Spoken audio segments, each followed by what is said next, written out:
See, YouTube is adding some new stuff. Well, okay, cool. I want to have a chat about hardware and software gear. And the reason I want to have a hardware and software gear chat because everyone has opinions and biases to gear they like. So let's talk about it. First thing I want to talk about is um, I'm noticing on quite a few people's videos, some people are actually buying analog or mixing consoles.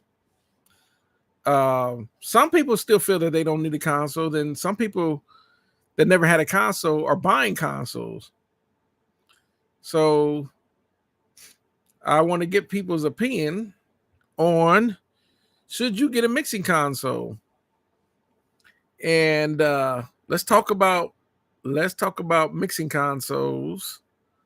Um, so why would you need a mixing console? What's going on, Maddie? Too.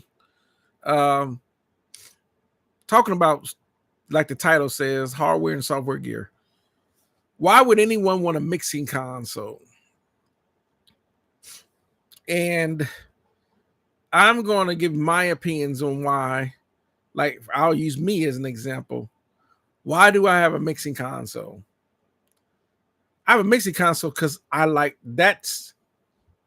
physically like being able to touch a fader and adjust an EQ and route signal through channels. Some people feel that may be unnecessary because they can just use plugins, which is perfectly fine. A plugin is there's always a debate on plugins. Some people say digital versus hardware, plugins versus hardware, whatever the case. Plugins is nothing more than an option, like having choices of actual hardware gear or options, right? Some people want LA2A compressors. Other people feel I don't need an LA2A compressor. I can use a distressor, or whatever the case. It's the same thing.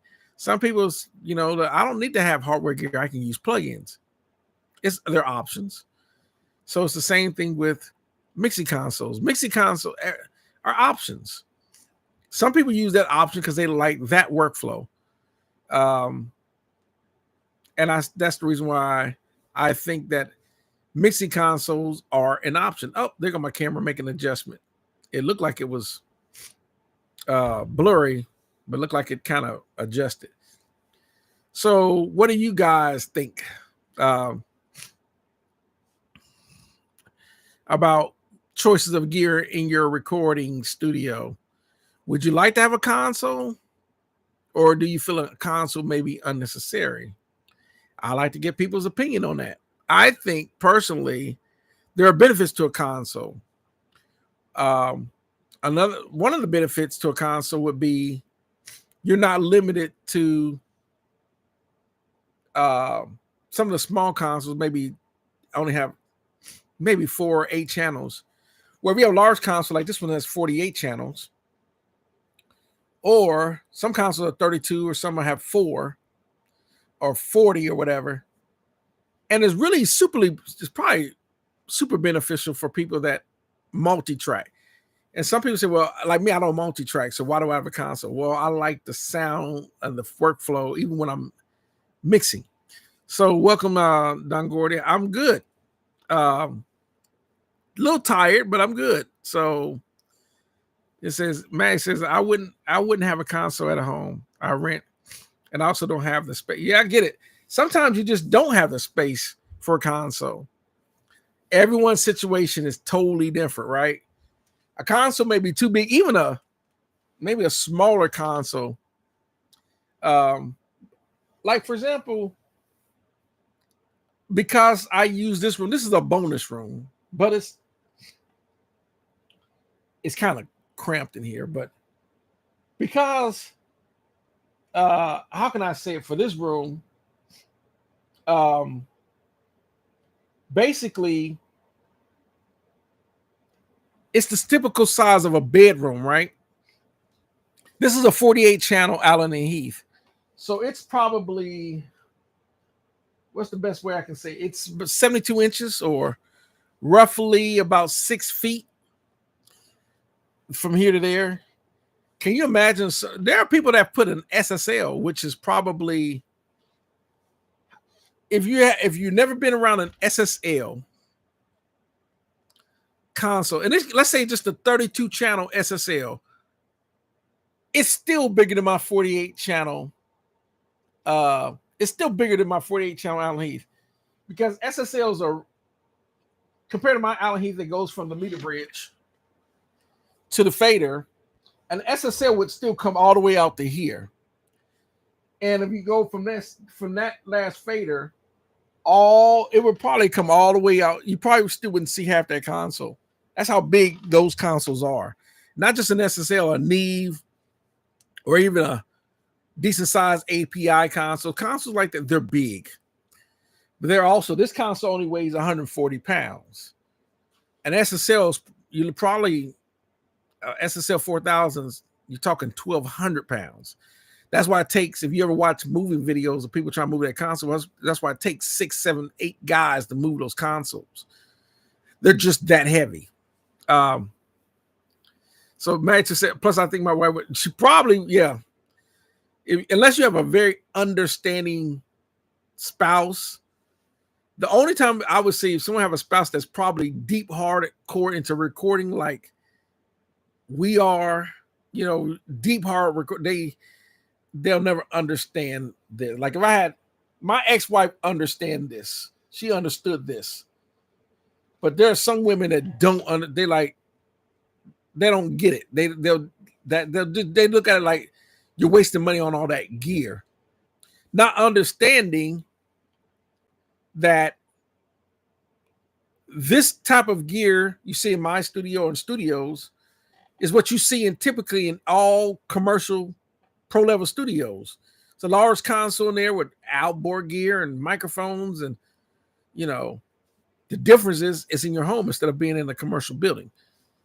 But that's what it takes to make records. In some instances, that's what it takes. So that sometimes they don't understand that. Don Gordon said, "What do you say? I like analog. It's what I grew up with, but some digital is okay if it's real digital. I love the console sound and the saturation they are. Yeah, I think because when I started getting really interested in the recording studio business and gear and all that, which is the 90s, it's what I was used to seeing. So that's why I've always envisioned myself of buying and setting up my own studio that way. It's what I envisioned a studio to be and what it should have. But I would say one thing I can say is this: recording the gear where you're just using your DAW plugins and interface and stuff like that have come a long, long way in sound quality and capability than I would say just within the last 15 years, where someone can have an interface, the DAW plugins, and maybe, minimum amount of equipment and still get pretty much the similar results is leaps and bounds ahead that you wouldn't be able to get the same results 20 years ago. It just wasn't happening.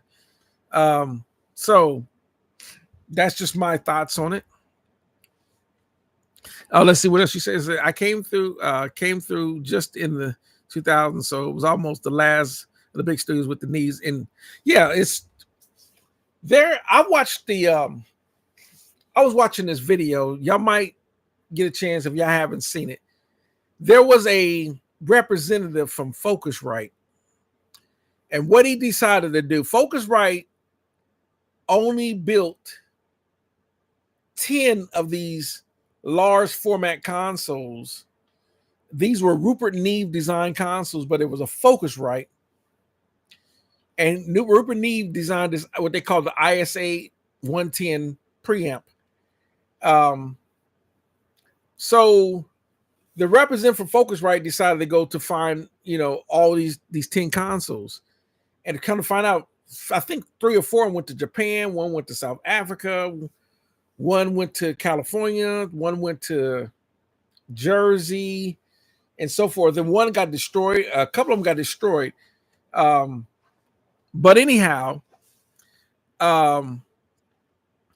speaking of that, so there was one interview where these guys it turned them back into a regular house, but it used to be a recording studio.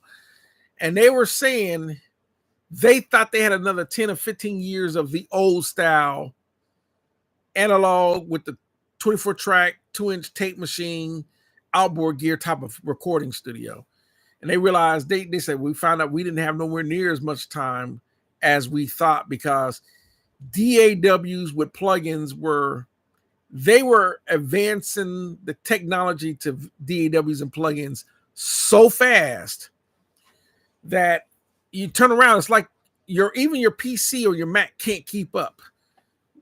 You got to keep getting, a more powerful Mac, a more powerful PC to even handle the processing power of. So the tape days is probably one of the first things that kind of fell to the wayside is tapes. Then analog consoles. The only thing that you'll see that's still pretty relevant in studios today is DAW software and outboard gear, for the most part. The console and tape machines, because you think about it, your DAW is your tape machine. Plugins is basically an alternative to outboard gear, and pretty much every DAW has a mixing console in it. So there's your mixing console. And some people are just using controllers like fader ports or whatever. They're controlling or through MIDI controllers, or they're buying dedicated DAW controllers. So some people are working that workflow. They're using the plugins, which is a substitute for outboard gear. And it's like, well, I got a mixing console. I got a 24 track, or you can build your console as much as you want in your DAW, right? So it's kind of like, why do I need all I got to do is make sure I have enough input and output through the interface. I/O is what we call it, right? That's the modern recording studio for the most part. Manchester JJP had one, I think. I'm not sure what JJP stand for. I would say since 2010, the DAW. Yeah, the DAW. And think about it, it's 2025, right? Think about it, 2025. It's only been, that's really a short amount of time. Oh, Jack Joseph Pure. He didn't own it. I know what you're talking about. On that console, actually Oceanway owned it. He was just the chief engineer for that control room in Oceanway. He was their chief engineer for that, for that recording studio, in that control room that Oceanway had. But Oceanway owned it. Yeah. Oceanway owned the API, SSL, Neve, and the Focusrite. But that happened to be Alan Sides, who owned Oceanway. So that was technically Alan Sides' console. But anyway, make a long story short, there are some people like myself that it's been proven that there are people that have recorded without a console. They just have they're using the preamps in the interfaces, or they're, like me, I have an Antelope which doesn't have preamps in it. They're using the channel count. The Antelope has 32 inputs, 32 outputs, right? They're just using the channels, and they're using outboard gear or plugins. And they're used because your DAW has as many, most DAWs, 200-300 tracks. You can have that many tracks going. That's a lot of hard, on your processor. But there are people that will have 50-60 tracks going with 50-60 set of plugins. They get a Mac with an M4 chip or whatever, put zero strain on your processor. But there are people that are figure that's all you need. And for the most part, the listener which is your audience, the people that like your music, we're talking to consumers, they have no idea how this stuff works, is being done or whatever. They just know that music is done in a recording studio by artists, and that's all they know. They don't know the entire depth process of what it takes. They don't know there's assistant engineers or choices of microphones or preamps or mic placement or room acoustics and sound pressure levels. They don't know who would know that if you're not into wanting to do that. Why would you know about it or want to learn about it? So I think that personally, now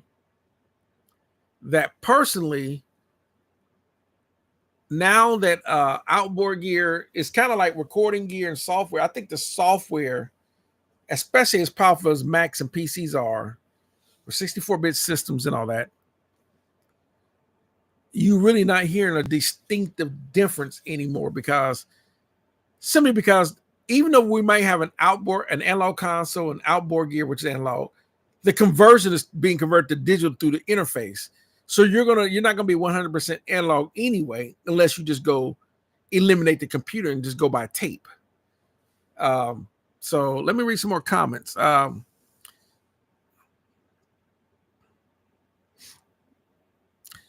Oh, you'll be amazed. He said, I'm sure a lot of records these days are done on Apollos. Yeah, not just Apollos. They're being done on just about any interface that people own.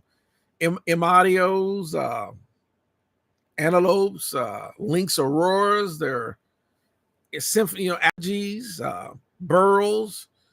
That's, the converter, most of the time, if it's done right, you're not going to hear a distinctive difference between converters. But yeah, that's just pretty much. So if you think about what's some of the most key things, a powerful PC or Mac, a really good converter, everything else is the sky's the limit. Where you're going to record at. Are you going to use some outboard gear? You can use some software. We already proved, Dave Pensado and Andrew Sheps have proven that, yeah, plugins work perfectly fine. Like me, people that are old school like me, I like working through outboard gear. But that's just the way I like to work. Pedro, what's going on? How says I use the Presonus 4848, amazing conversion, all DB25 ins and outs. Really, okay, nice. I used to use Presonus products. I don't buy a whole lot of Presonus products for the fact that the only issue that I used to have with Presonus is they always discontinue their stuff. And I think they discontinue their stuff way, way too fast. That's the only thing. I do have some Presonus products, like that top preamp is a Presonus, a Bluetooth. I do have some Presonus preamps in the rack, the Presonus Studio channels. So I'm not that's my deal with Presonus. Now I'm gonna say, if you word clock correctly, do improve this. Now, word clock is mainly designed for syncing. So let's say you have, like anything else, you think about, you have two interfaces, but let's say you have two interfaces. One is 8 channels in and out, and the other interface 2 channels in and out. And that channel, one of those is going to be the main, and the other one's going to be what they call a slave. It's slave to the master, right? Well, you don't want to lose it. You're using the preamps maybe through ADAT light pipe. So that's how your signal's coming out, so that the second interface is converting it into digital and seeing that, because ADAT can only usually send 8 channels at a time. Anything else after that, you need to have Dante or Maddie or AES to send more than 8 channels. So that first interface, that slave to the master, need to be completely synced so that you're not losing because you will hear a ridiculous amount of latency if they weren't synced through if you were trying to process, let's say you were running 16 channels of inputs and outputs, you would have a serious latency problem if they're not synced properly.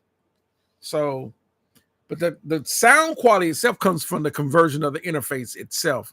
The word clock just makes sure that they are synced, so your clock is at I'm gonna throw a number out there. Let's say it's at 1228 megahertz. Well, the second one needs to be 1228 megahertz for them to sync, for them to see each other properly, if that makes sense.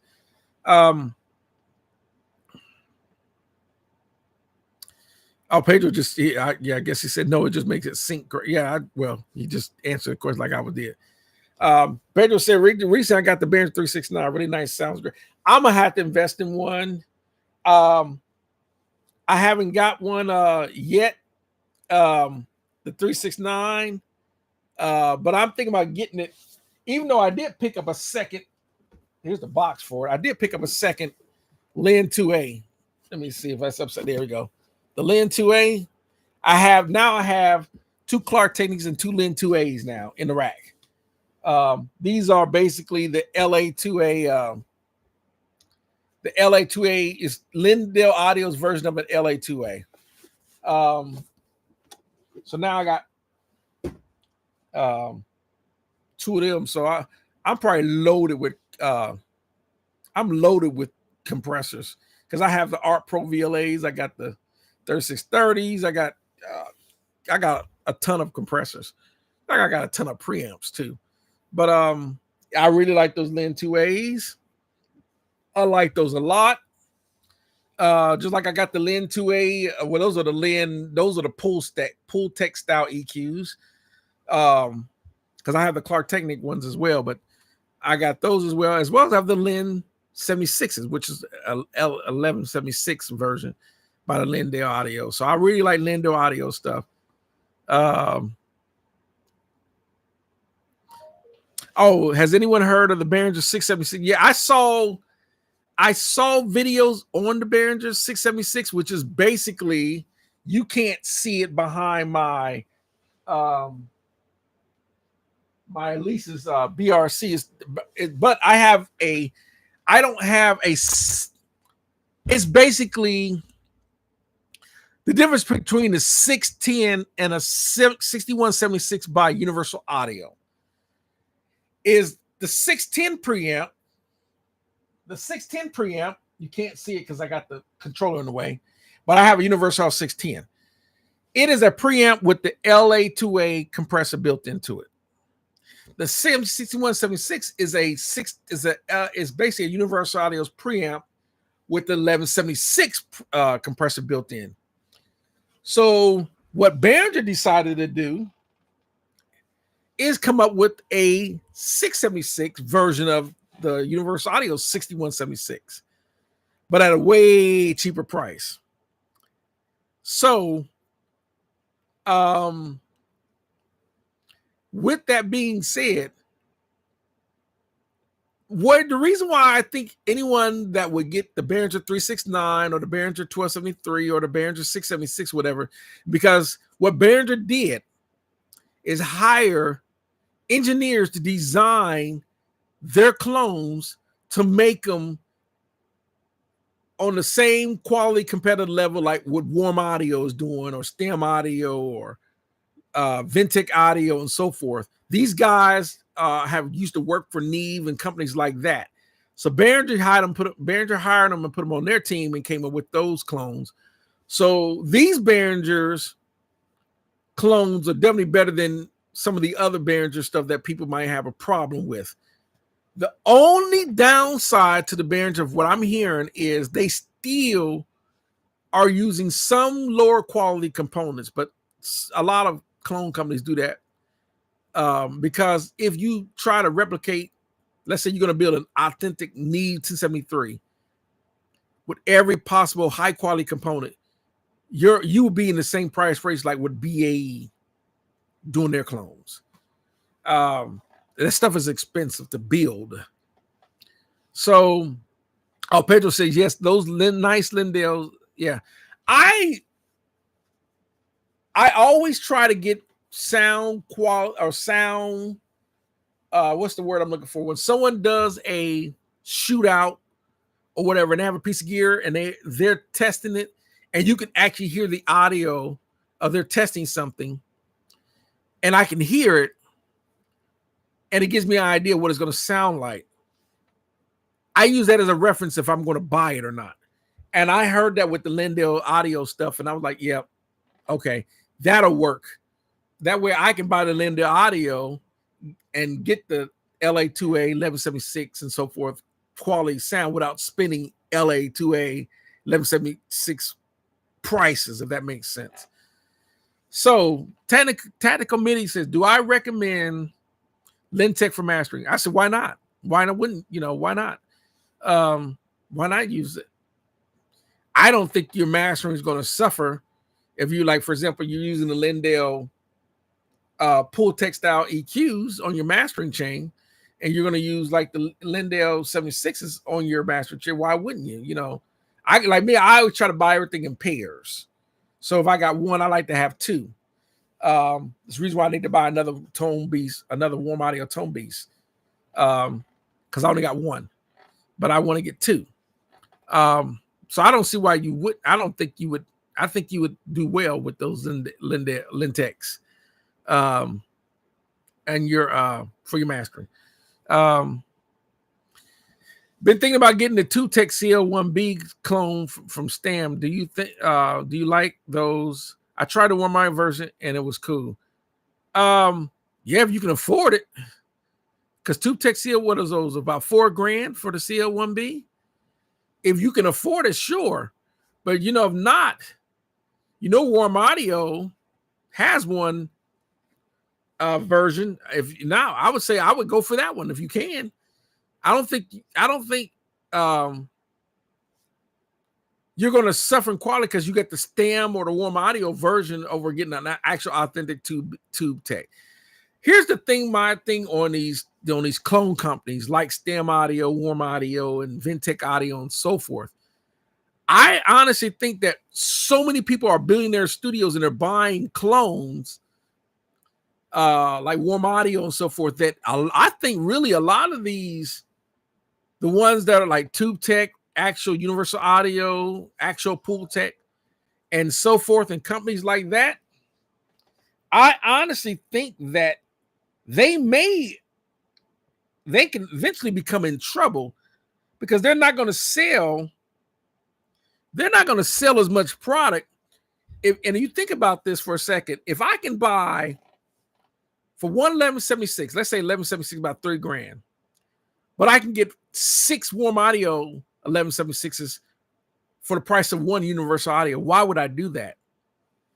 Why would I buy the Universal? And especially if I'm getting the same quality sound. Why would I? Or put it like this, I'm 99%. If I got the Warm Audio and I sound 99% compared to, it's like a very minute 1% difference between a Universal Audio and a Warm Audio. Why would I buy the Universal Audio? Because you're not going to hear that 1% in a mix. You're not. Anyone that says they can hear the difference between a Universal Audio 1176 and a Warm Audio 76, it's almost bad. I'm gonna use some military term. It's almost bad. I don't know if y'all see this. It's bad when you see. I don't know if y'all heard of this. There's a guy named Don Shipley. What he does is he's a actual former Navy SEAL, and he calls out phony Navy SEALs, and he busts phony Navy SEALs. It's kind of like if you are a phony and you're talking to a real, authentic Navy SEAL. And I know I'm a phony. I know I did not go through BUD/S training. But I'm going to sit there and argue with a person that's a legitimate SEAL. There's got to be a mental problem with this person. It's got to be. That's like just someone sit there like me. I was Army, but I sit there telling everyone I'm from the Marine Corps, right? I never served in the Marine Corps, but I'm going to tell y'all I was in the Marine Corps. And people that might be on my channel that served in the Marine Corps, and let's say they say, "Oh yeah, I was in the Marine Corps. I was in 1st Marine Division. Who do you whatever?" And I gotta BS my way. I'm the only one that's gonna look like an idiot. I'm not gonna no. So anyhow, getting back on top on the music thing. So it's kind of like with the gear. I'm not gonna convince myself that Warm Audio sounds horribly worse than a Universal Audio, because it doesn't. And someone, I think, was asking me about the Clark Technic. The Clark Technic, they're decent units. I think the Lindell is better, but do I think the Clark Technic is going to sound significantly worse than the Lindell? No. That's why I have Clark Technics. I've used them on a mix, and they work perfectly fine. I've used them for bass. I used them for snares. I used them for pianos and other sounds. They work perfectly fine. There are nice units to be only $300-$400 units. I don't think you're going to suffer, but the Lindell Audios are about the same price. So if I was sit there and say saw the Clark Technic and the Lindell Audio for the same price, naturally I'm gonna get the Lindell Audios. They're just better in quality. So, and then Matt says, "What he says, I'm sure they have to be cheaper." Yeah, naturally, because you couldn't afford to build. You know, this is the reason why SSL and Neve and all that charge what they charge, because of the price of the components. But oh, welcome DL. Oh yeah, so yeah, say yes, Tactical says I'm thinking on that. Yeah, I would, like I said, if you get the Lindell, you know, and use the Lintex as your mastering chain, why not? If you don't like it, pull it out of your mastering chain, right? That's all I can say. So I'm doing good. Deal says, how are you? How am I? I'm doing good. I've been okay. Like I said, I'm getting a chance to do this every week like I want to. And it's simply because I got a lot of things I'm going. So welcome Warheart Arts. And he says, only when booking Diva Superstars do you need Newman, CO1Bs, Audioscape, LA2As, and the like. And that's only because here what it's going to take.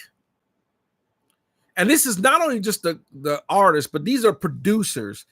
These producers, what they'll do is they'll go and look at, you know, let's say it's a well-known recording studio like The Village. Well, they know The Village is going to have a Neve or an SSL console in there. They already know they're going to have the ubiquitous gear. There's going to be LA2As in there, 1176s, Pultecs, Distressors, maybe a Fairchild 670. You know, they're going to have Newman U87 microphones, 67s, 47s, and so forth. They're going to have the, you know, they're going to have the control room. They're going to have the live room with the, you know, and they're going to have the gobos and all the, you know, the ubiquitous gear that, you know, so they're naturally they're going to want to book that, not understanding that I've already proven, even on my channel, I can get the same high quality results. I got an Allen Heath here. I do have a few of the industry standard pieces of gear like the Avalon 737s, the Universal Audio 70, 610, and I do have gear like that, but I have more low end or clone gear getting the same results. And it would take for them to hear me putting out hit records, and they say, wait a minute, what recording for these artists? Where are you recording? We're recording in Mark's studio. And they're going to have to look at my page and say, oh, wait a minute, he's getting those kind of results. That's an Allen Heath. Wait a minute, those are Lindell Audios and so forth. And wait a minute, those are Alesis 3630s? Really? And you're going to, yeah, that's what it's going to take. If not, you're going to always, people in their mind think that you're not going to get the results unless you're recording through an actual Universal 1176. And there are people that do studio tours that will still kind of gear snob some of these people that may have, maybe they have clones, you know, like for example, you know, everyone knows Joe Correll from Treasure Isle. You know, Joe Correll, he works with Warren Hewitt, a Produce Like a Pro. He's proven time and time again, you get amazing results with the Warm Audio stuff. He uses the Tone Beast and there's 76 and so forth. He uses a lot of Warm Audio gear, right? So it really depends on breaking that barrier. But anyhow, so let me see. Oh yeah, Mark and Warren says Mark describing people with contrarism, which is true. Pat Pedro said my channel's amazing. Really inspired me to build my all-in-law. I appreciate you tuning in. I really do appreciate everyone tuning in. That's what I'm here for, to try to help inspire people when I can. I was doing a lot more videos. I haven't been a chance to do as many videos as I want. Trying, that's why I'm here to just, if I can help. And then there's some people on here that have also thrown out some nuggets I can use. So, and then let's see. Don says makes a lot of sense and correct. You can't tell what gear is being used. Bootsy Collins used lower price gear, and a lot of time I looked at close up of some studios. I see Behringer. You'll be amazed. It's almost like well, I was gonna try to use another analogy, but anyhow, it's been proven time and time again. A lot of the times the gear really, it's like this: gear doesn't matter, but gear matters, but it doesn't matter, if that makes sense. So I don't think anyone, let's say someone got a pair of Clark Technique 76 compressors, I don't think you're going to hear a tremendous amount of difference from an actual Universal Audio 1176. I just don't believe that, because I have them. But there are going to be people out there that will swerving down, those are horrible compressors. And then there are going to be people like me that those are nice compressors. Then you get to the point where someone's trying to form an opinion, they're like, who do you believe? Do I believe the person that said they're horrible, or do I believe the person that said they're good? Then you have to make your own opinion. So it's kind of like you have to make up your mind. So Dio says, how big of a sonic difference is it between 500 series gear and a full track gear? Not really. Here's the thing with 500 series gears versus full 19-inch rack gear. It's not necessarily that it's a 500 series. It's the fact that they used to claim that the 500 series gears would suffer because all those 500 series gear was using the same power supply. And so because of that, they say that the sound quality is going to suffer simply because those 500, let's say you have a compressor, maybe an EQ, maybe a preamp or whatever, all in this 500 series in this one lunchbox or whatever. And maybe the preamp really needs to use the power supply, but that has been debunked quite a bit. This is the reason why you see quite a bit of 500 series. Now, Warren Hart said later this year I need a bus compressor. Yeah, I'm thinking about. I've been using my Alesis CLX 440 as a bus compressor. I also been using plugins as a bus compressor, but I am going to drop some paper on a 369 and see how I like that as a bus compressor. I'm also going to get an SSL, the Warm Audio's SSL version of the bus compressor, so I can have a flavor between the two, because both of them are affordable. You can get both of them for under $1,000.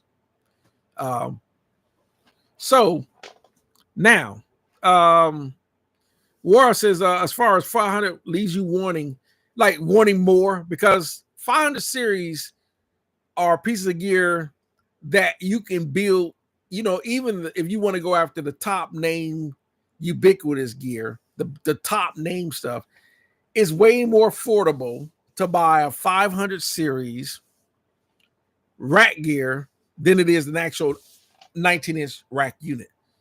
A 500 series Neve preamp may only run you $800 compared to an actual Neve 1070 that run you $3,500. So you're like, well, I can get the 500 series for $800 and have the Neve, right? So that's the reason why people are doing that. Aurora says, I'm thinking of Chameleon Labs or the Warren Bus. Yeah, Chameleon Lab, that's another company. There's so many companies out there. I've seen you start naming companies, man, it's so the options are it's so many options out there when it comes to gear. So many choices. It almost can become overwhelming. It's kind of like, do I want a console? If I do want a console, who do I go with? Do I go with API? Do I go with Neve, SSL, MCI, Audient? Do I go with a, maybe more affordable? You know, um, can I go with something more affordable? Or even used? Um, do I want to go with what microphones do I want to go with? Let's say instead of getting a Neve, you can always get an AMEC. There's AMEC consoles and so forth. Instead of spending, maybe I ought to go with the Soundcraft Ghost. Maybe I go with the Allen and Heath. Should I go with a Yamaha? It's a lot of choices. Should I go? Should I get warm audio microphones? Or, whatever. It's a lot of choices. So let me see. Quab, low, Grace too clean. Daniel Mitchell says, make music with what you have. That's the key, because one thing, and I know I said let's talk about gear and software, but really you can have all the top of the line gear, microphones, the best recording studio. It really doesn't matter if songs are coming out of your studio and no one likes them, or the talent isn't any good. The most important thing, there's always been a debatable thing. What's the most important thing in your studio? A lot of times, what's most important? The song. Second would be how the talent. Then we can start getting to some, I would say nothing really matters if you got a crappy PC or Mac, right? You need a really good PC or Mac and a really good interface. And then you got to pick a DAW, and everything else become choices. Whether you're going to use a console or not, whether you're going to use outboard gear or you're going to use plugins, and choices of microphones and things like that. Everything else becomes choice. Room acoustics, and things like that. All that's after there, but it really doesn't matter if you don't have the talent and the song isn't any good. So I say it does get overwhelming, and it can also distract from actually making me. Yeah, it's true, because you got some people that, here's the biggest thing that can distract you from coming up with a decision on what you're going to do. If you sit there and watch a ton, let's say you're looking for a microphone, trust me, microphones, even though they're important, are not significantly, drastically, whether you bought a Telefunken or Golden Age or Warm Audio or an MXL or a Rode, you're not going to get these gigantic, humongous make or break differences in results because of that. It's really more important to understand. It's really more important to understand how the microphone works, or how a microphone works. Especially a condenser mic in cardio pattern, figure of 8, omnidirection, and so forth. How do I use that microphone and how it's placed before you start getting to how it sounds? Because if it's placed wrong, it's not going to sound right. Then second would be choices. The preamp is going to go through. Is it going to go through a console's preamp like my Allen Heath, or is it going to go through an external preamp like my Avalon 737? Or I'm going to go through my Tone Beast, or I'm going to go through my Altron, which are 1073 type. That makes a difference. And on top of that, from there, that it just depends. So that's what you kind of got to look at before you start looking at, a $20,000 Telefunken is going to blow the doors off like an $800 warm audio. Unless the warm audio is having problems, it's not. It's not, especially if you got a warm audio that's a clone and they're using pretty much similar components. You're not going to get a Telefunken Elan 251 or the warm audio's 251. You're not going to hear drastic differences. You're not.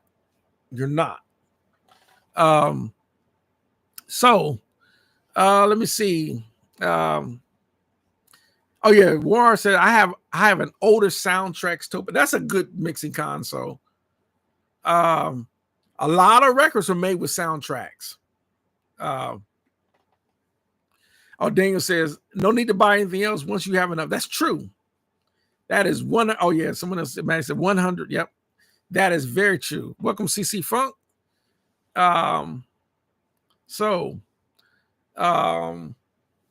says, do I agree? Do I agree that dolls have a sound like hollow, thin, empty sound? I'm a Reason audio user and I hear it. What is your process for getting rid of that digital? Well, here's the thing. The DAW itself necessarily, unless they're using in their software, like for example, Harrison Mixbus does use a saturation type of plug-in system built into the DAW on their master bus to give it a more analog sound. They do that. Because their whole object is to try to make it sound like you're working on an actual Harrison mixing console and you're using Harrison, so that's the reason why it sounds like that. But how to make it really sound, more fuller is really the choice of instruments. And really, when you record into your DAW, how, are you using, for example, a microphone? What preamp are you using? For example, when I do this podcast, I'm not running directly into the mixer's console. This is a Behringer Xenix mixing console. I'm not using this preamp. I'm actually using a warm audio tube. I'm not a warm audio. I've been talking warm audio so much I said warm audio. I'm using an ART tube preamp that's going into the mixer. Reason being, it makes a difference in the audios when I'm coming through this Marshall microphone that I'm using. Gives it a little bit more warmth. So that's what you have to think about when you're recording into your DAW. The choice of the microphone and the preamp and everything that you're recording to your DAW, if it's sounding thin. A lot of times the instrument choices, let's say you use some outsourced keyboards. Let's say you bought, let's say you have a Roland Phantom keyboard and you have a Yamaha keyboard. You have to listen to, and you're going to use an electric piano sound, an FM, electric piano type of sound. A lot of times you can use a layered sound to make it sound thicker before you even record it into the DAW to give it some more than just depending on a solo FM sound. A lot of times that's a trick that a lot of guys use. It's kind of like when drums, sometimes when you listen to a snare, you're listening to 4 or 5 snares hitting at the same time to make that snare really have that pop full snare sound. And even mixing engineers do that. They'll have a drummer that's playing a drum set and they'll add drum, snare, and kick samples on top of that to give it fullness. So they'll have the kick, or maybe the kick in, kick out, kick on channel 1, kick out on channel 2. This is what they use microphones record in the live room. And this third channel might be an actual kick sample blended. That is common, very common. So same thing with keyboards. I've layered where I use a couple of keyboard, 1 and 2 on here, like 7 and 8 here. Then I might have another EP on 9 and 10, giving a fuller sound for the keys. So that's one way you can do that. So let me see. So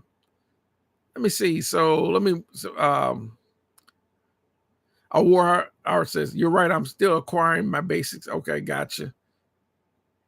And War says, I'm DAWless. Which there's still people that work like that. You know, you can work like that.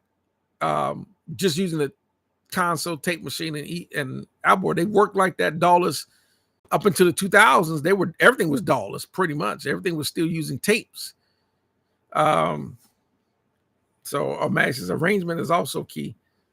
Yeah, that's, you know, arrangement affects how the song's gonna come out, you know. And the performance should be confident. Yeah, that's really the, as far as performance should be confident, that's really based on the experience level of the musician and the singer. For a good performance, that means you have a solid musician. Like if I hire Nathan East as a bass player, I already know he's gonna be solid to play the bass parts. I have no worries. Versus someone who's only been playing bass for 6 months, yeah, you might want to think about that. You know, before you record that person only been playing for 6 months, unless they have to be a prodigy where they're absolutely exceptional. They've only been playing for 6 months and sound like they've been playing for 30 years. I haven't seen that yet. But Pedro, so I looked at the Soundcraft Ghost, but decided to stay with the good old ROMs, Major Band. Yeah, like it's it's got huge headroom and nice saturations.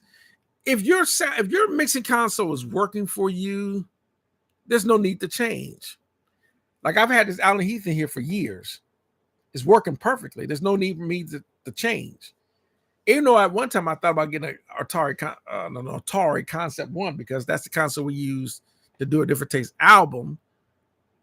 But then I said, no, the Allen Heath works great. It works fine. So, and the tax committee says, I'm happy with my setup. That's what's important. If you're very happy with your setup, that's all that matter. ES Audio Recording Studios, welcome. Happy Sunday. Happy Sunday. It deal says, if you wanted to warm up your VSTs up, would you use a vintage sampler to do it? A keyboard, workstation, a mixing, or an external mixer converter? Well, to warm up my VSTs, naturally, you're gonna, definitely I'm gonna, whether I'm going to use a sampler or I'm going to use a keyboard, because the mixing console or the external mic preamps is not going to warm it up. The mixing console is only going to take in what you're putting in it.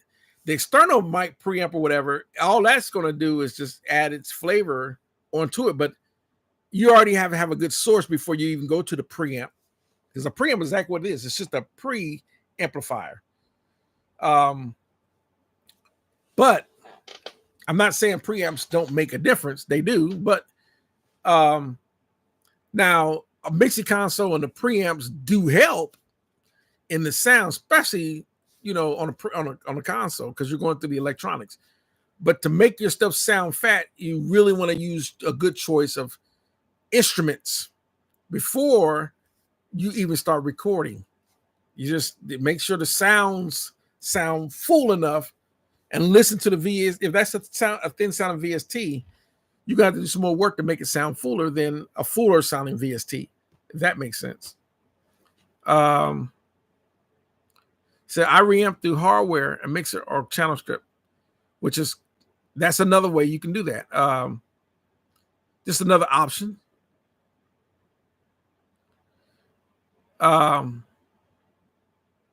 It's no problem. I know that I'm asking these things for convert. There's no problem. Like I said, I still need to do, which is a good idea. Don't let me forget that. I need to make a video on my approach, and it's just my approach. And some people can take from that what they want. Some people already have their own approach, but I'm gonna use my approach. So, yes, stay triggered for the win in the mix. Gotcha. And then Don says sometimes it's not the gear, it's the creativity. Actually, it is the creativity. That's the most important, because people have to like your stuff. Really sung in a cheap CB mic. Michael Jackson sung and stomped his feet and used pencils and water jugs for sound. Believe it or not, I found this out too. I did not know this until if you listen to "Wanna Be Started Something," and some of the other songs, Sheila E. recorded a lot of those percussive sounds. Bruce Swinning had brought her into the studio, and she started doing.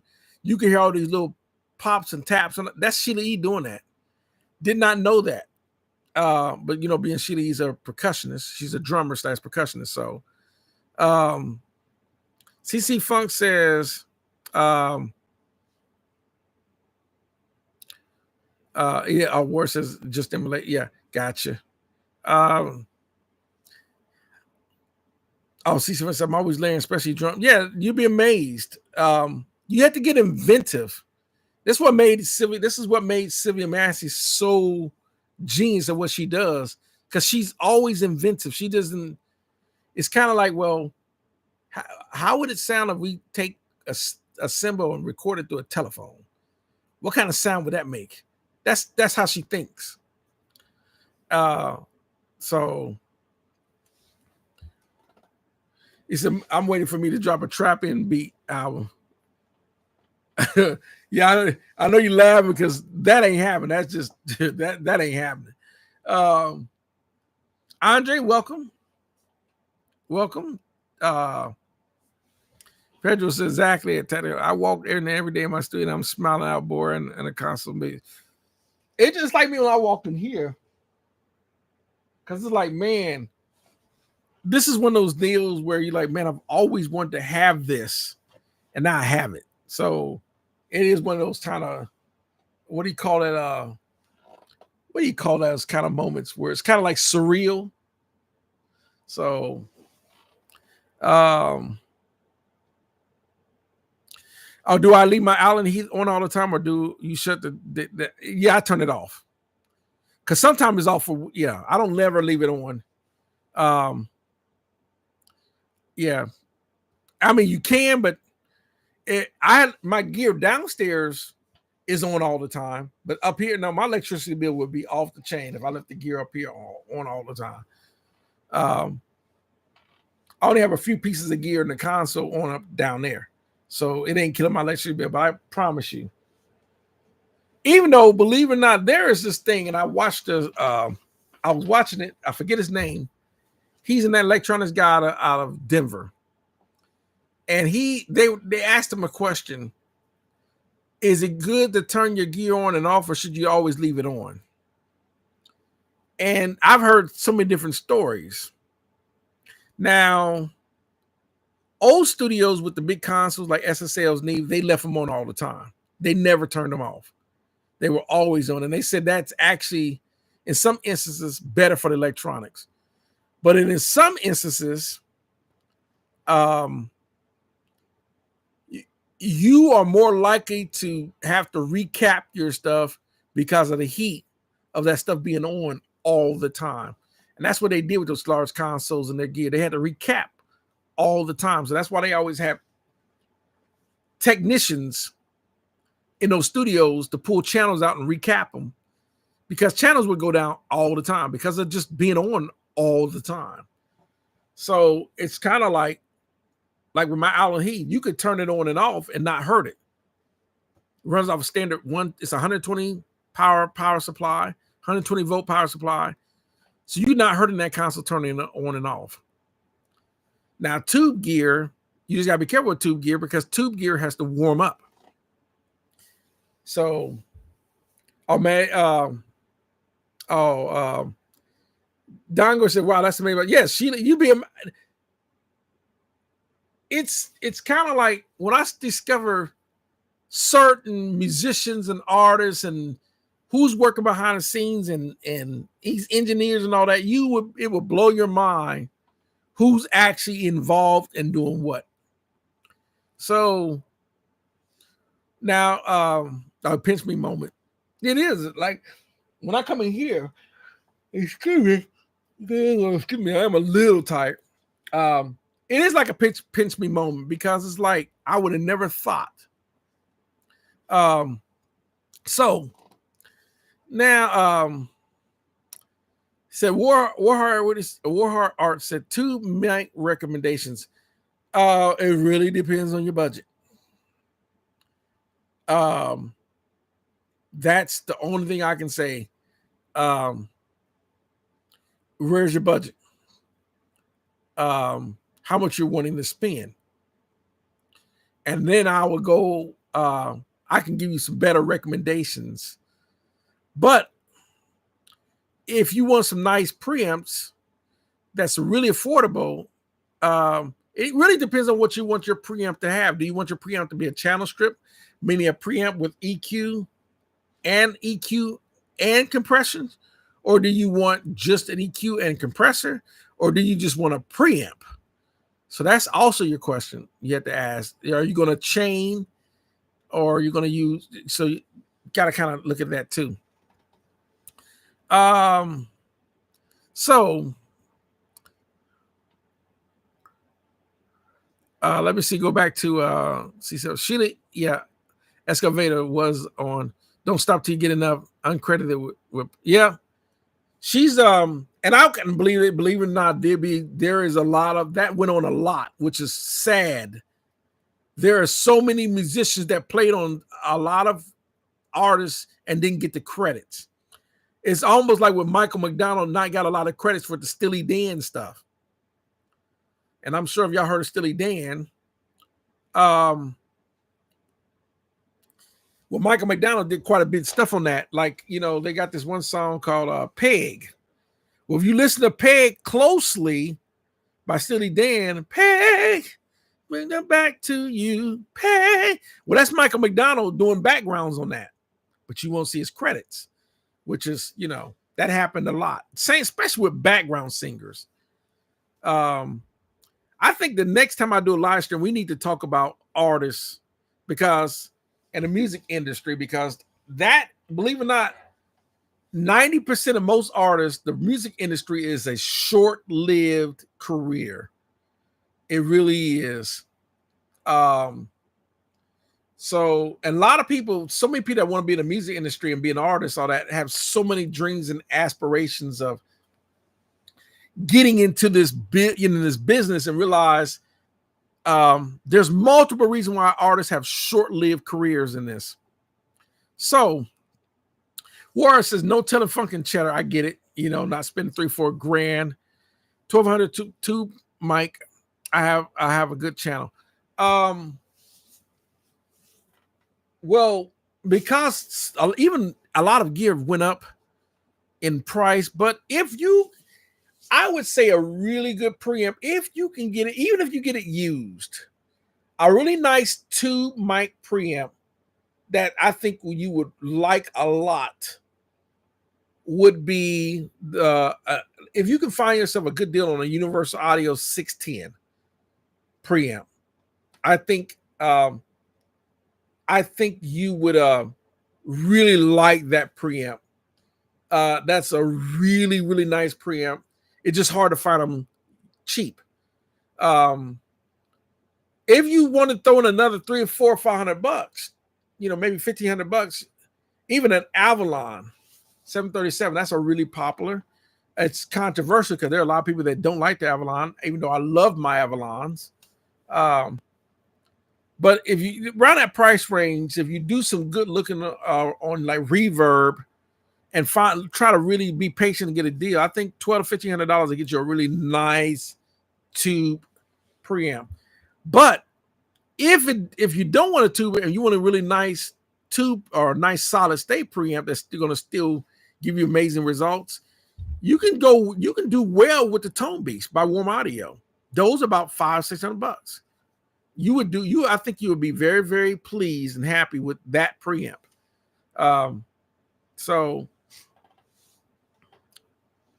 Oh man, uncredited museos is the norm, not the it is. This business is so. We need to really talk about the music industry in the next live stream. We really do, because the music industry is, you know, with all the gear and recording studios and songs like that, most people are wanting to have a music career. Not everyone, but most people want to have a music career. And some people want to still be relevant. Like you still hear about Mary J. Blige, not realize Mary J. Blige got started in 1991. You think about that for a second. That's 34 years in the game. Same thing with Mariah Carey. Mariah Carey got her debut in 1990. That's 35 years in the game. Stevie Wonder still tours, and Stevie Wonder got started in the 60s. But for a lot of artists, it's short-lived. They have very short careers, maybe 1-2 albums. It's kind of like with Cut Close or Moke and Steph and art groups like that. Brownstone, Jade. You know, we starting these groups. You know, and before you know it, they were popping in 2 or 3 years, and then after that, it just you don't hear nothing else. They start to fade. Things happen. It's like if you listen to the Cut Close, and you'll be amazed how it'll start making you look like you won't look at Keith Sweat the same after you watch the Cut Close story. But he wasn't the only one, but it's very, very true. So the music industry is, and then there's the dark side. I mean, it's almost, I consider the music industry like, I don't know if y'all seen this. It's an 80s/90s movie called The Wishmaster. And the Wishmaster is this demon. And what he tries to do is he tries to get you to make these wishes. But the thing is, when you make the wish, you got to give up your soul to get this wish. But the thing is, the wish that you make is always the worst thing you could ever wish for, because I'll give you one scenario on that. This one woman worked at she worked at a boutique, and he asked her, make a wish. And she said, well, he said she wished she stayed beautiful forever, right? So he said, I can do that. He turned her into a mannequin, right? That's kind of like the music industry. You really have to be careful about being in the music industry. It's almost like watching Tony Braxton or TLC, and they like, here they are. You like, it's on the outside, it looked like they're living this awesome dream, but on the inside, tragedies happen left to right. I mean, they're broke, they're filing bankruptcy, they got all this drama with family, all these, these things that, yeah, they're going to, you see these artists at the award shows, they're going to red carpet, they wear their best outfits, not realizing half the stuff, they're broke. Half the stuff they're using is rented. And it just goes on and on. The music industry is something else. So I missed some comments. Oh, did I miss some comments? Oh, let me see. Warren said these guys were called audio. Yeah, you're talking about when I was talking earlier about how the songs and how they come out and all that. Let me see.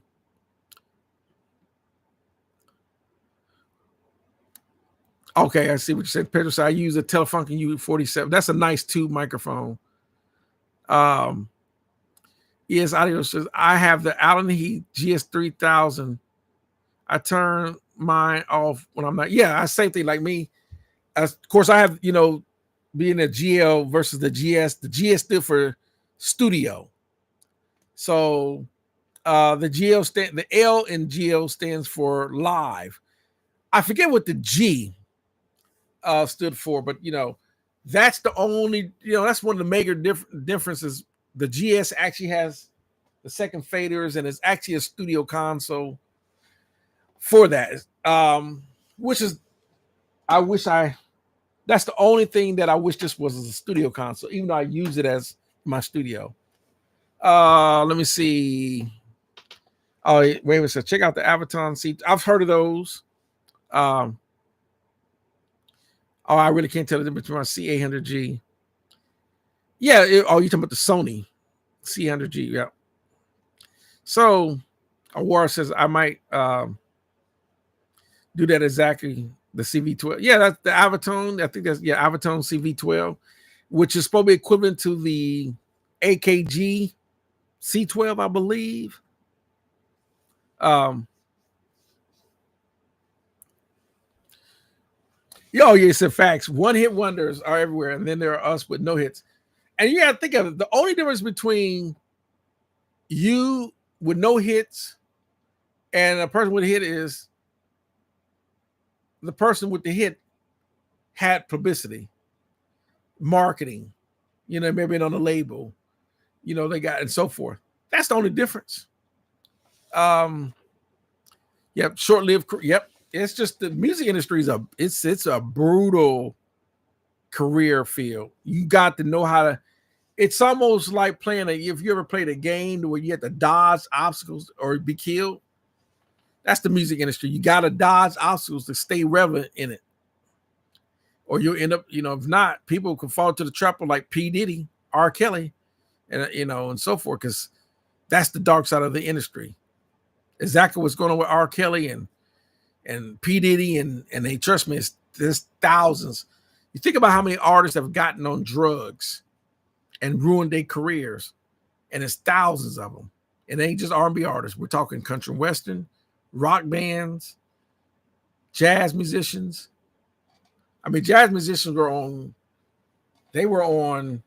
back in the 60s, the 30s, 40s, 50s. What was heroin? It wouldn't be nothing for a jazz musician, for them to find a jazz musician in his or her room with a needle in their arm because they didn't OD'd. You'd be amazed. Yep.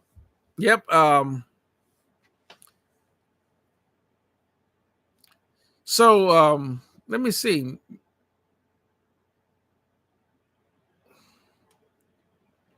The music industry is just, like I said, it's you gotta know how to maneuver, and it's just trying to stay relevant, and the music industry it's something else. That's what I might want to dwell on. Probably I don't want to move that too much. The wind the wind. Let me move my windscreen a little bit against this mic. There's a wind, but anyhow, the music, that's another show. Award shows, which is that was a partially scam, right? Because a lot of times, if you not understand what the award shows, most of those are voting boards, and then there are the Academy really pretty much going to pick their favorites. It's kind of like, for example, I would use, let's say a category of female artists. Like, let's throw in 5 artists. Let's throw in Alicia Keys. She makes a song. Ariana Grande makes a song. Cardi B makes a song. Nicki Minaj makes a song, and then Beyonce makes a song.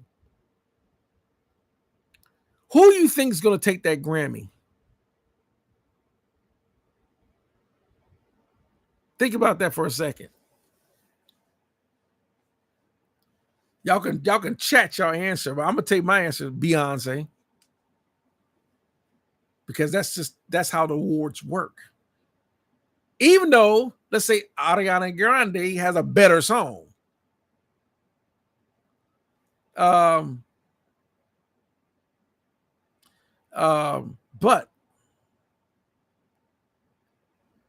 right. So, let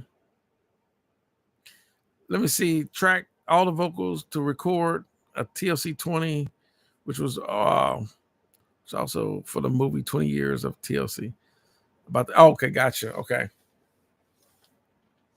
I'm just trying to do some audio work. And like I said, with for personal use, you really don't need a big, gigantic, lavish recording studio. You just need to have the tools to get the job done. That's all you need. If it's virtual instruments and you got a controller, that's all you need, then that's what you go with. If it's but if you're going to record a band, you would definitely benefit from a console and outboard gear, and probably maybe even a tape machine and a nice converter, and whether you're going to use Pro Tools or Logic or Studio One or whatever, that's irrelevant. But definitely a console would definitely benefit to multi-track and monitor live, all that. Even though you don't need the console, but it helps tremendously when we're going to multi-track a band or orchestra or whatever. But if you're going to do, EDM music or electronic music, you're just going to use keyboards or virtual instruments. But also a console can help not only just for the recording portions, but it also can help in the mixing portion as well. So it just really depends. Aurora says no dreams of stardom. I think the only thing, and I'll put my 2 cents on this, when people are trying to do music and they all they want to do is be a star, they're in the wrong profession. If you hear someone, man, I want to be a Grammy award-winning star, they're in it for the wrong reason, because music is about, personally for me, I think when you want to be in this creative space, you're trying to create music that's going to be pleasing for everyone. I'm here to make music to make people happy. The recording studio is just a tool or the location to make that happen. But I'm here to make songs that are going to make people to enjoy. I think the stardom will happens with it, because the more and more people like your music, you become that. You become the star, not necessarily without wanting to be, that's your sole purpose. And it just falls into place. But you got some people that's what they want to do, and that, that's my, I'm going to be a star. And these type of people will tend to start backstabbing and stepping over people and cutthroating, and because they're so desperate to be a star, and they're overlooking the importance of creating good music that people like. I think that's my take on it. So let me see. Got a few more comments. Each 65. I won't discuss Petty. He's not. Yeah, he never was a musician. He was an executive. Yeah, I mean he's probably, P Diddy's no different than Clyde Davis, except P Diddy's in. He about to get some wrist. He about to get some wrist bracelets. Let me see. Yeah,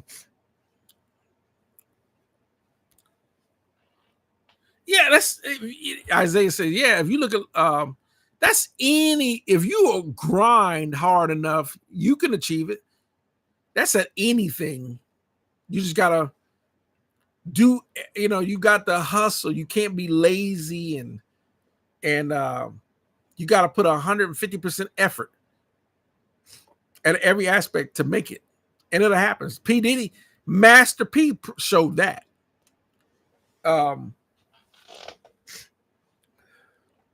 Where I said mastering is just beyond my skill. I'm not a mastering engineer either. I do recording and mixing.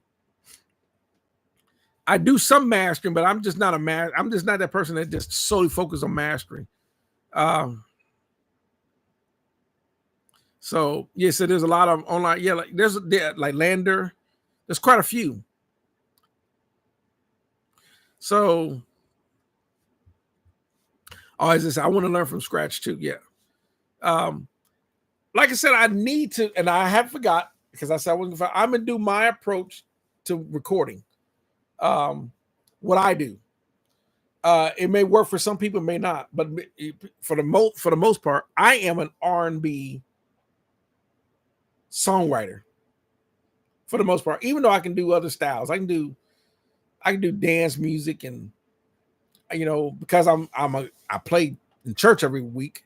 I'm definitely a gospel musician, but I am by trade when it comes to creating music. I am an R&B creator, so I will show people my approach on recording tracks from an R&B perspective. Um, so oh yeah, said Maddie just said with the right opportunity and hustle you can get there, but no opportunity. With no opportunity, you're screwed. I'm looking for, and it's just like this. A lot of this networking, but also at the same time, you actually, if you're an artist or you create music, it needs to be good. It has to be likable. There's some people that will create music and realize that they like it, but no one else likes it. It's kind of like if I make music, no one else likes it. Maybe I'm doing something wrong. But oh yes, audio recording says my studio is a commercial studio. We have 3 rooms and all consoles. Audio ASP 4816, which is a nice that's a nice console. An Allen Heath GS3000, mostly Pro Tools. I have 2 24-track tape machines in the A room. And you said you have 3 rooms. I'm gonna have to assume your 3rd room maybe just a mastering room. I'm going to assume, because sometimes people have 3 rooms and one has a console, no one has a console, and that was just strictly mastering, like a Manley Passive, or they might have a Shadow Hills mastering or whatever the case may be, compressors and all that.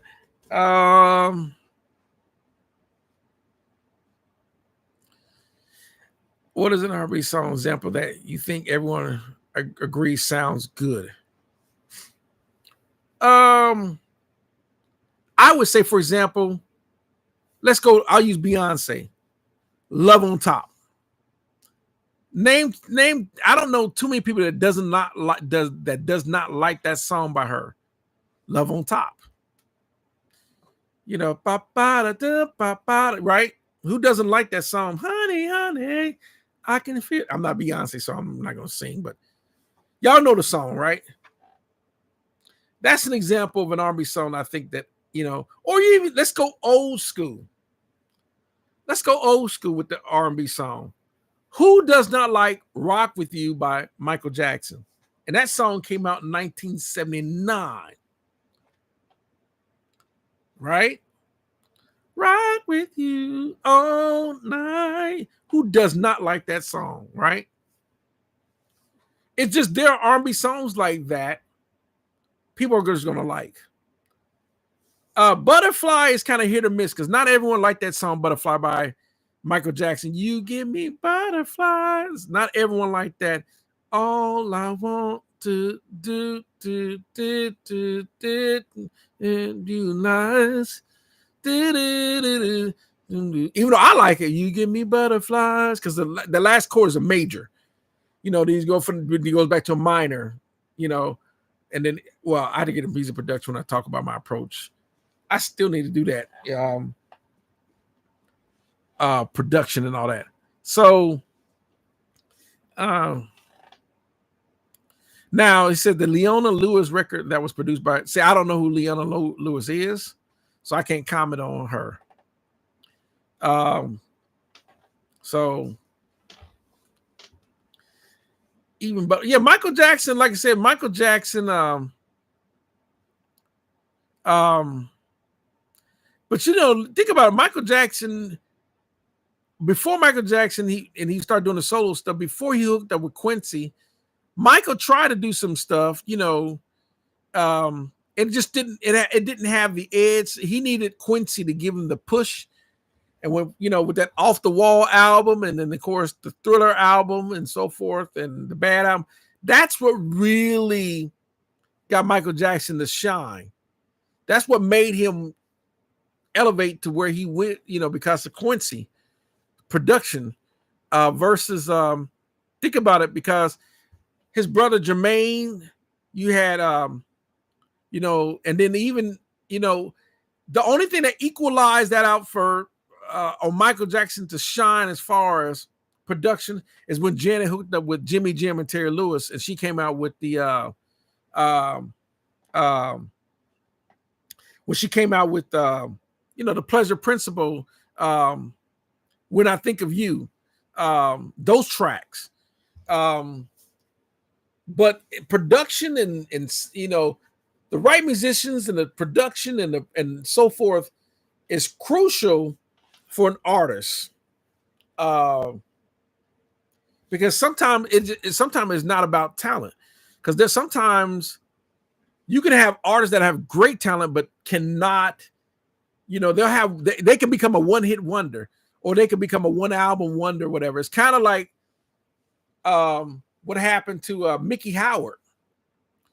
Or I'll even use Truth Hurts. Truth Hurts needed a different production team. Dr. Dre was not right for Truth Hurts. I think Truth Hurts because her voice, Truth Hurts had a more, she's more of a sultry singer.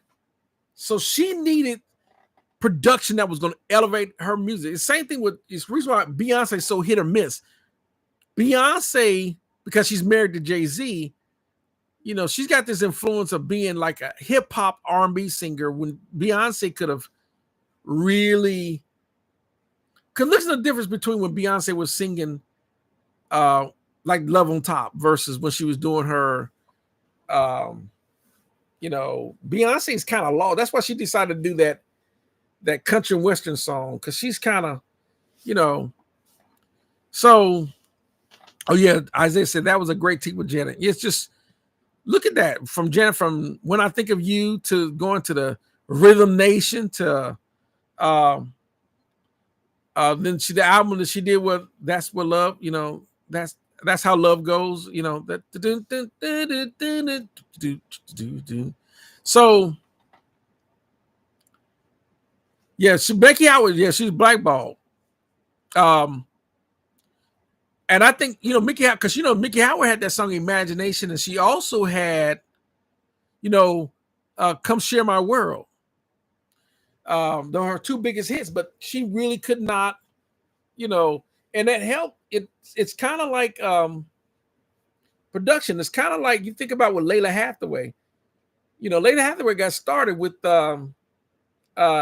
Heaven, that song she did in 1990. Heaven, heaven, heaven, heaven. That song, right? That album, but Layla Hathaway is kind of she's been smart enough to pick right production guys to create songs that still keep her kind of relevant. But sometimes a lot of artists falls by the wayside because of production. And of course, there's other factors, might be tragedies. Especially groups where one of the group members get killed or dies, like Kenny Green from Intro, or what's his name from H-Town, Dino from H-Town was killed in Houston, or Tony Thompson from High Five. They were talking about reuniting and creating High Five, and of course Tony Thompson OD'd. Things just happen. Oh yeah, it says that that track that Truth Hurts was a banger. I didn't listen to the album, but the single was a fire. Yeah, it had that Indian feel. It was kind of like Indian music. It had that Indian feel.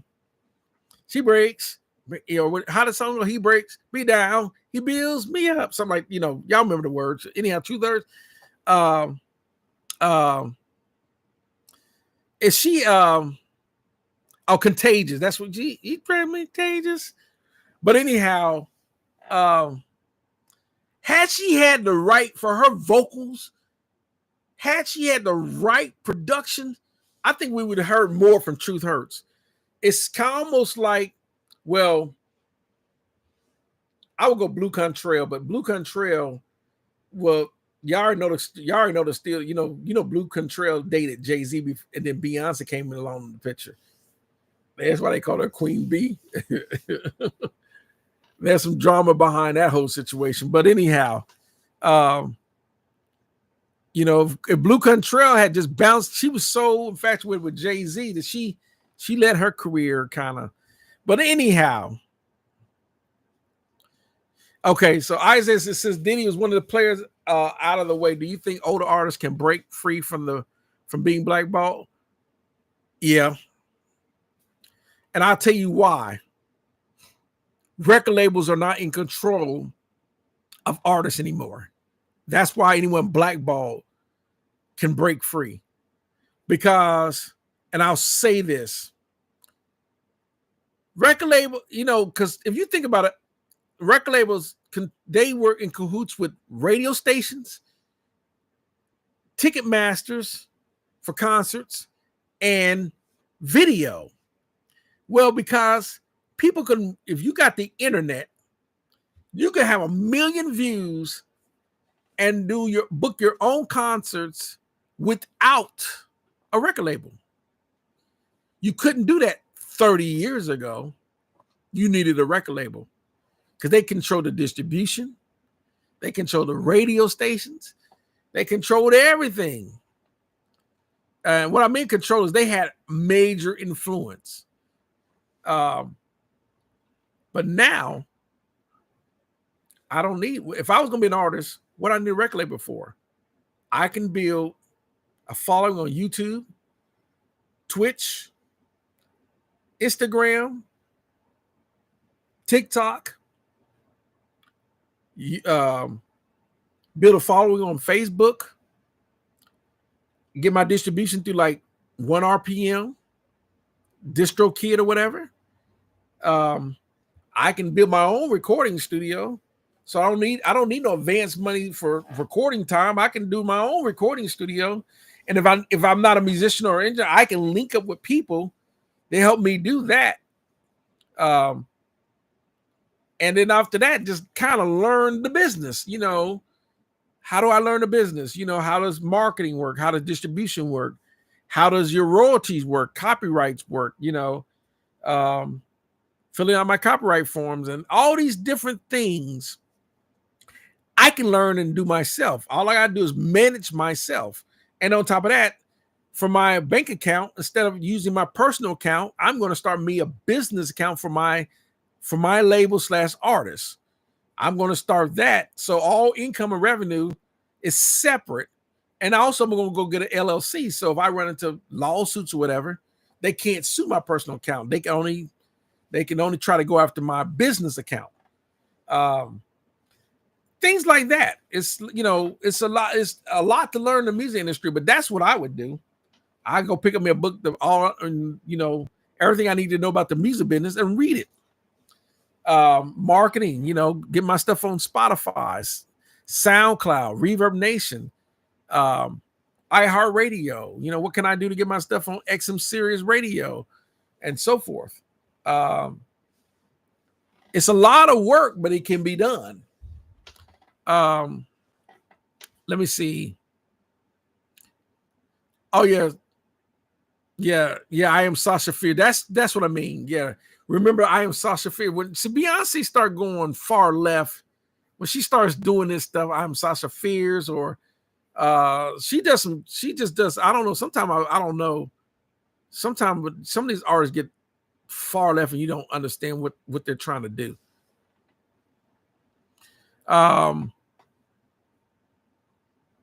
Eddie Rock still has brand new fans and Song Matters before audio. Yeah, I think the song is always, because it doesn't matter who the artist is if you don't have any songs. I'll say even Sam Cooke had to switch it. Yeah, Sam Cooke started as a gospel singer on the Chitlin circuit before he started doing, and he knew he's not gonna make it that way. Same thing with Aretha Franklin. Aretha Franklin was a gospel singer, and she like, well, if I want to really blow up, she's went into the secular world. That's why you hear Aretha Franklin talking about, you're riding on a freeway of love. She went into the army because she wanted to elevate her career. The gospel market is not as big as the R&B market. It just isn't.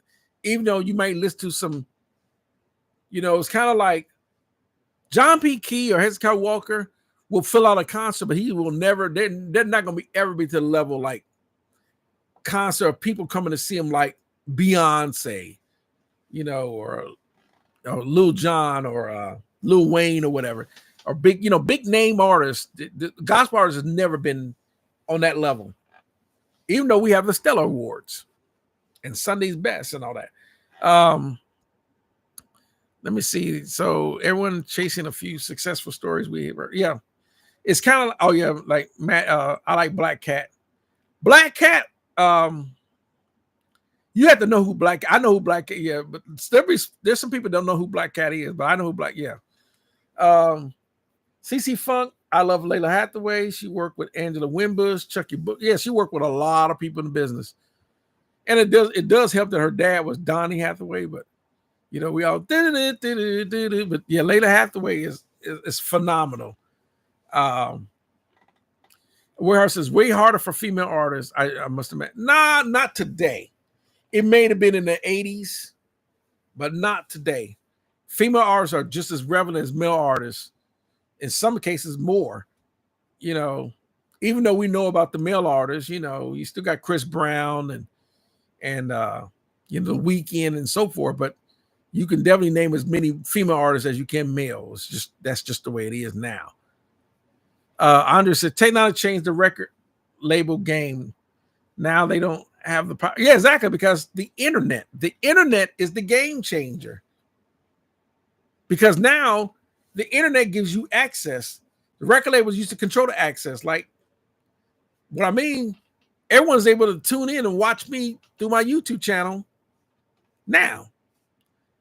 Without the internet like YouTube, you would never know who I am. So yes, the internet is a huge game changer. They said a lot of people just do YouTube, not interested in going viral or monetize and just put out there. Like, I'm gonna tell you, some people ask me, well, how come I don't monetize? If I was monetized, y'all would see 10,000 more commercials on my YouTube channel. Every now and then, my YouTube channel, when I make a video, it has to get 300, 400, 500 views. Then YouTube wants to start throwing commercials in there. And I don't mind the commercials. The annoying thing about commercials to me is I can be in the middle of a song or a subject, something, and all of a sudden a commercial come out of nowhere. That's annoying to me. And then now YouTube got to the point where they're going to make you watch the whole entire commercial, or you have to watch so much time of before you can skip it. They're going to get their money. And I'm like, that's annoying to me. But anyhow, Dio says, is it worth the effort? Is it worth the risk? That's the question you have to ask. Is it worth the effort?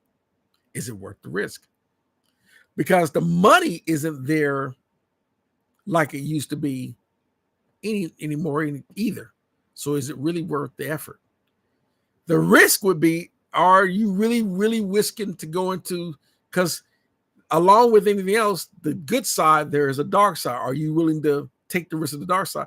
In other words, you could be the victim of a scandal and not even have anything associated with the scandal. It's like they can come up, you could become so famous, and some paparazzi, let's say you're in your house and you could be in there and you're a guy, you have another guy in there, y'all talking, they take a picture, this artist seen with another dude, they're gay or whatever, right? Not realizing that guy could be your brother.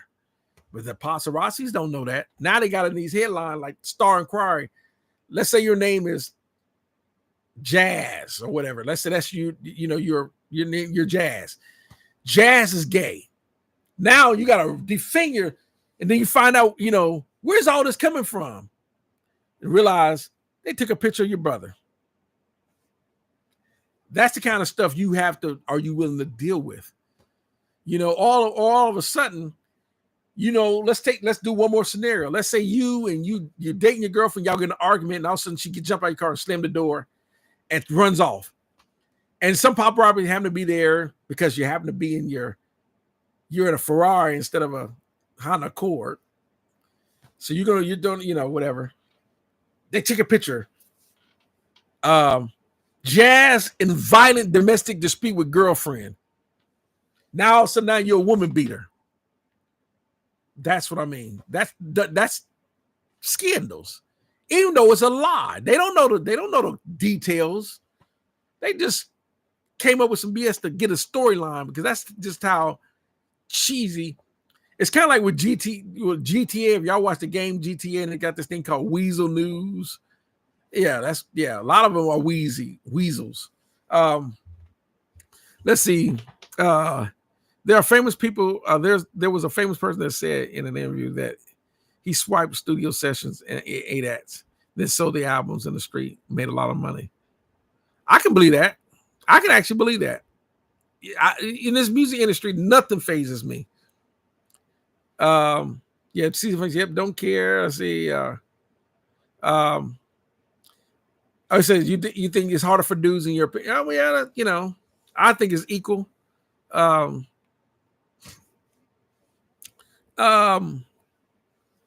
Let's see. Oh yeah, see, I'm with you on that one. Really, best country artist Grammy. That was the worst record I. Oh, y'all must be talking about Beyonce's. I think y'all talking about Beyonce's. Texas Hold'em. This ain't Texas. Ain't no Hold'em. Down. Really? When I listen to a lot of country and western records, I'm like, that's not even in the same playing field to what real country music and the country where, especially I live not too far from Nashville, and the whole Nashville, what it takes to make country music, the Nashville musicians, and that whole thing, what makes Nashville and country music what it is. And you're going to come out with Texas Hold'em, really? No, really, that's the best we can do in country. Okay. Of course, it doesn't mean it's equal for women. Always been looked at like, think about it. What was the big selling point for males versus females? Well, if a woman looks good, it's easier, especially got a nice body. She's gonna get the attention, and don't let her turn around and actually can have some singing talent. Don't turn out, and can sing. Oh, it's over. But guys, you got to have an image. Guys have to have an image. You can't just be able to sing. It's not like the old days where you could be big like Luther Vandross and drawing crowds and crowds, or be blind like Stevie Wonder. Now you got to have an image. They want you to be able to dance and do all this stuff, like be like a Chris Brown. Luther Vandross didn't have to dance. Or at during them time frames, you just had to be able to sing. People Bryson and Jeffrey Osborne and all them didn't have to dance. But now they want you to be able to dance. That's what was, and that was always a thing. If you go back to Michael Jackson or even James Brown, but so, look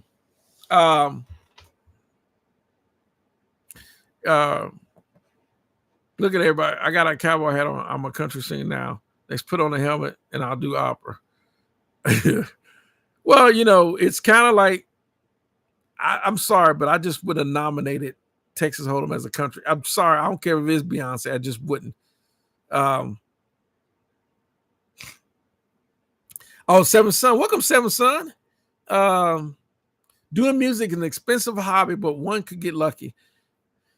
It can get expensive. Depends on how in depth you want to go. It can get super expensive. Super, super expensive. Oh yeah, that's somebody else to see through. Yeah. Country also paradise country. So yeah, it can. Well, there's Al Yankovic used to, do parodies all the time. Just like they did a parody on Nicki Minaj, Anaconda, and they were calling her dumb.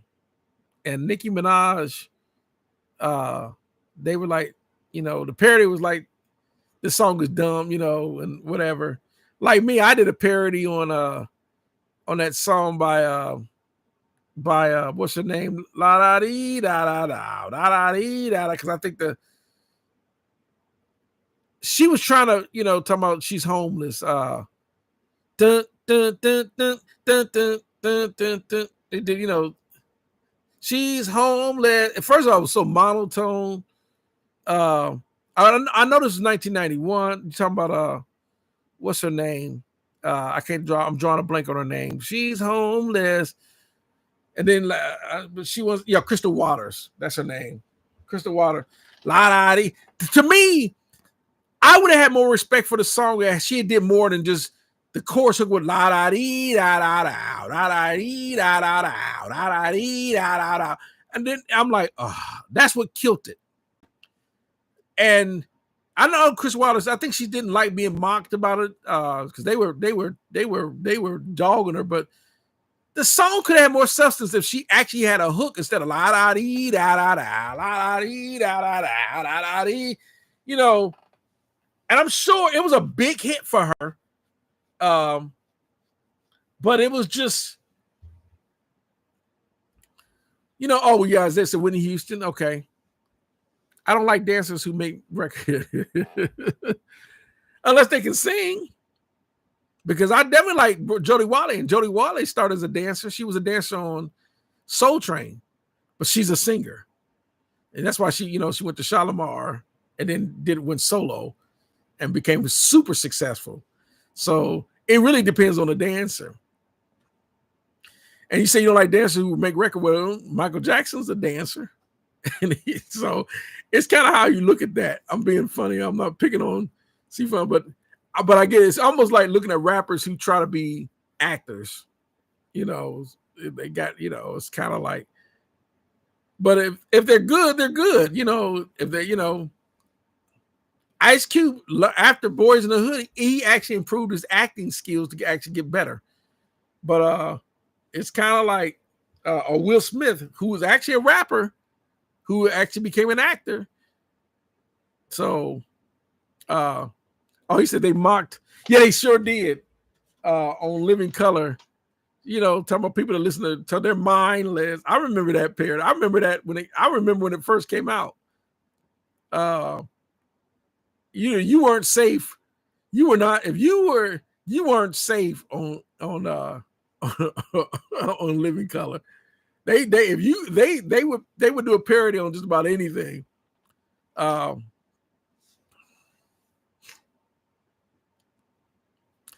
We actually, there was more in the session she did that, but that is what was they used. Oh, okay. Like I said, picking on that song. I wish they had made a better choice for a hook for the song than la da dee la da da. I would have probably enjoyed the song a lot more because the choice, the words that she using is actually pretty deep. Talking about she don't go nowhere without her makeup. She's homeless, and all she's doing is she's trying to sing to make a buck. I mean, I get it, but it's just the la da dee da. That's what made it kind of corny to me. That's just me. Oh yeah, so but MJ can sing. Jody Watley is, yeah, that's true. But I get it. If you get some dancers that can't sing, or it's like anyone else, like a person that shouldn't be acting and they're trying to act, or it's like a rapper that's trying to sing and they can't sing. It's like getting Method Man to try to sing. Method Man can't sing, but he can rap.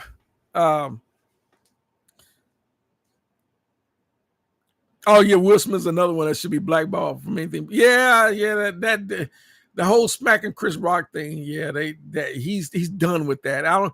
There's nothing he can do to undo that damage. That's why you have to really.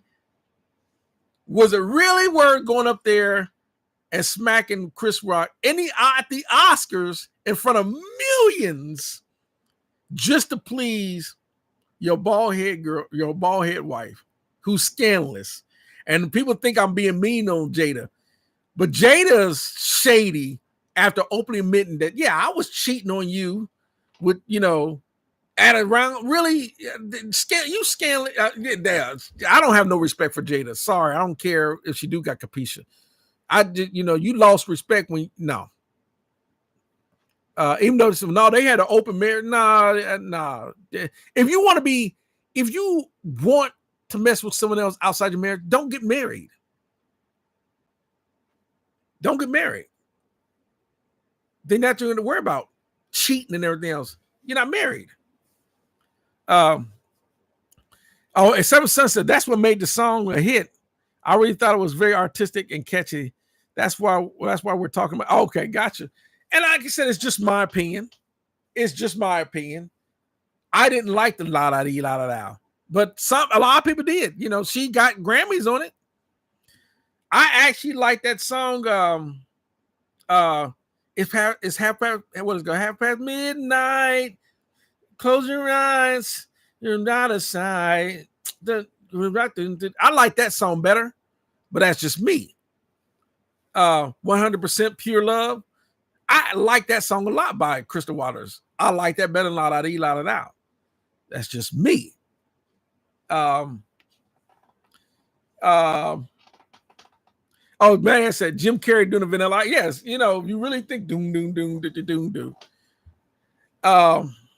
But the sampling was with Vanilla Ice. He tried to sit there, well, there's a little bit different than ours. It's the same sample, Vanilla.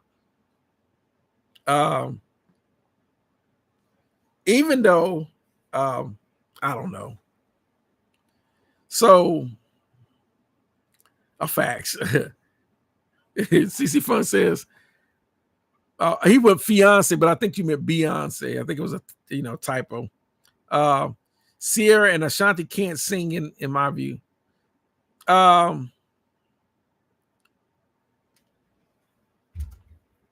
Yeah. I don't know. Well, and this is just my opinion. I think Ciara and Ashanti are okay singers. I think Beyonce is a good singer. I think she's got bad production. She don't have the right songs to really elevate her voice. Because I think she did an amazing job to really show that she can sing when she sung the national anthem.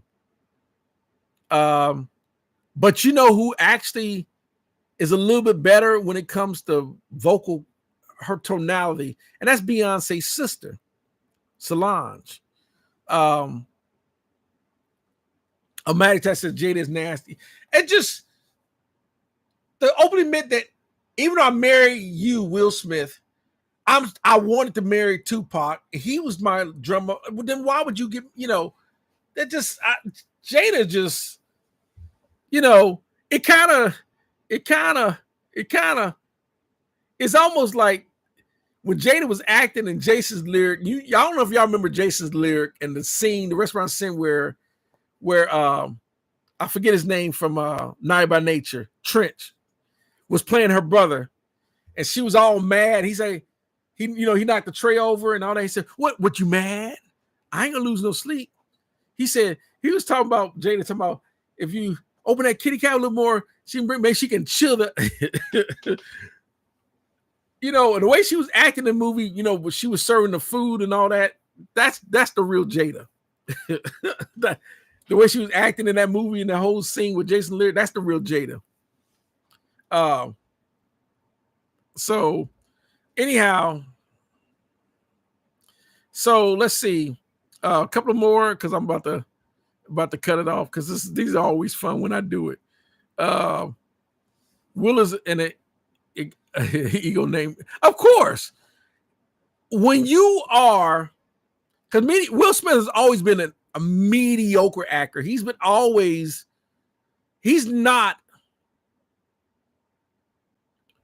Well, I'll give him a little bit of credit. He's a decent actor. He's an okay rapper. But when you the spotlight, when you are liked so hard, it's not like with Michael Jackson. When people like you so hard, it can inflate a person's ego. because people are enablers to that. They're basically enabling that. You think about it. If you're a person, you get zero attention, you're not going to have an ego because no one pays you no attention. But if you go around and all people do is give you attention, and they always tell you how great you are and how much they love you and blah, blah, blah, blah, blah, it can inflate your ego. And the thing is, the object is to make sure that, like me, I would never try to let my ego blow, get bigger than, don't get wrong. I really appreciate everyone that watched it, they give me high praises for the channel and they appreciate the channel, but I'm not going to let that blow. I'm going around and now all of a sudden I'm too good for everyone that watched the channel. Who wants to deal with a person like that? Now you became an asshole, an ego, no one wants to deal with that. So I think that's what happened with Will Smith. He just, they blew him up like that, especially allow him to do what he did at the Oscar and still give him an award.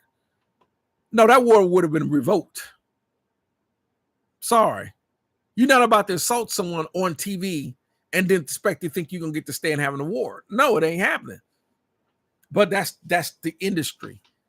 The industry, when you're in, Will Smith is connected. It's almost like the Illuminati. How do you like October London's music? I don't know who October London is, so I can't give an opinion on it. So I'll see. I would never buy their records. I say Solange's music is really good. Like I said, but being Solange, being in the shadows of Beyonce, it's no different than Jermaine Jackson being in the shadows of Michael. Same thing with Randy being in the shadows of Michael. The only one that could outcome the shadows of Michael was Janet.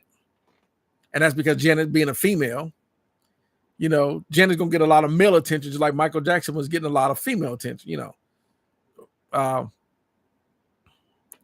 It said if Brandy were to win an award for best vocal performance, she needs to hand that award to the engineer. You don't like Brandy? Yes, you don't like Brandy? I think Brandy is a good singer. I do. I do. That's just me. He may not like Brandy, especially when she did I Want to Be Down. I want to be down with you going. I think Brandy's a decent singer. That's just me. Now, is she a Whitney Houston? No. But I don't think she, he said, but anyhow, War Harvest and the winner, Ontario's Auto Tune. Y'all are me. Wow. Oh my goodness. Well, Auto Tune, yeah. Well, think about it. A lot of people, to me, like for example, I was recording of the artist that we did on Wanda. She did the Christmas album here. We used zero Auto Tune on that album. We're gonna do 8, 9, 10, 12, 14 takes before I still don't know how to use, and I got Melodyne and Ontario's Auto Tune. I got them.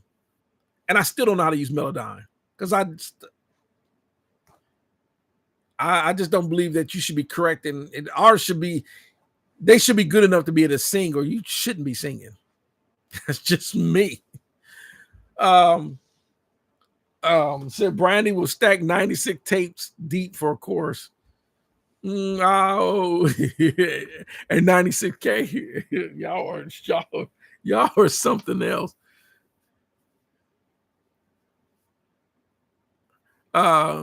He says she is not. I can't recorded that. I can see the boy is mine. But I don't know. I've never heard Brandy outside the master tracks. But I Want to Be Down and the boys, is mine, and sitting in my room, sitting in my I like them. So if the engineer did all that to me, but then again, it's no different than Mary J. Blige. Mary J. Blige is pitchy. Mary J. Blige is extremely pitchy. So, he said, "Oh, he said, man, Will peaked in Fresh." Yeah, yeah. Well, you know, and the Fresh Prince really, if you think about Will Smith and the Fresh Prince, what really? It wasn't the Fresh Prince. It wasn't Will Smith in the Fresh Prince that really made that show. It was all the supporting actors like Uncle Phil and Hillary and Carlton. You know, his cousin Carlton. They had a big influence to why that show was successful, along with Jeffrey being the butler. They had a huge reasoning to why Will is actually better than he is on the Fresh Prince. But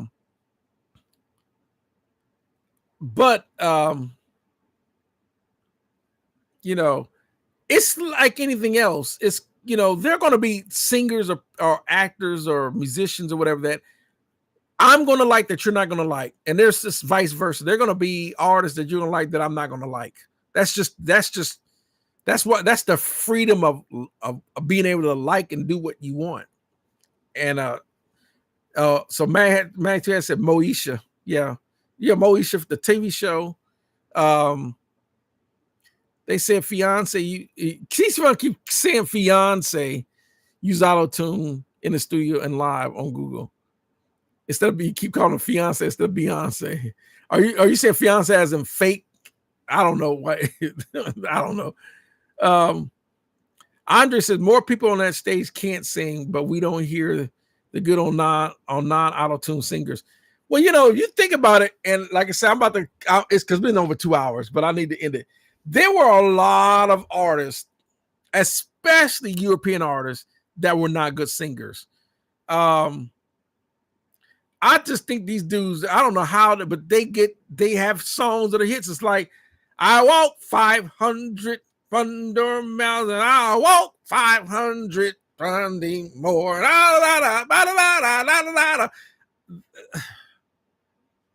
But they play it on the radio all the time. It's kind of like what's the guy from Counting Crows? Yeah. Pass me a bottle, Mr. Jones. And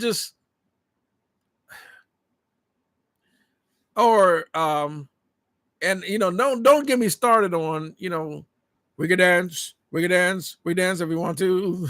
We leave your chairs behind. You know, I'm going in the 80s, right? Those are not singers like Luther or Freddie Jackson or Stevie Wonder or even the lead singer Kenny Green from Intro or Whitney Houston.